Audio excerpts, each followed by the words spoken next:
الصبح المناک حادثہ، چلاس کے مقام پر مسافر بس کھائی میں جا گری۔ المناک حادثے میں 20 مسافر جاں بحق جبکہ 22 شدید زخمی ہو گئے۔ بس کو حادثہ چلاس کے علاقے شاہراہ قراقرم پر یشو کھیلداس کے مقام پر پیش آیا، جہاں راولپنڈی سے ہنزا جانے والی مسافر بس تیز رفتاری کے باعث بے قابو ہو کر اچانک کھائی میں جا گری۔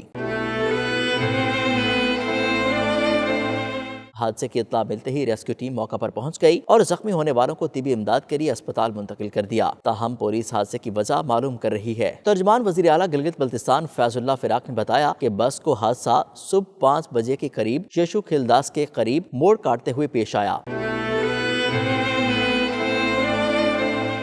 وزیر اعلیٰ گلبر خان نے انتظامیہ اور ریسکیو حکام کو ہدایت کی ہے کہ زخمیوں کو بروقت طبی امداد دی جائے۔ چلاس اسپتال میں ایمرجنسی نافذ کر دی گئی۔ دوسری جانب ریسکیو حکام دیامر کا کہنا ہے کہ زخمیوں کو طبی امداد دی جا رہی ہے۔ بدقسمت بس میں 42 مسافر سوار تھے۔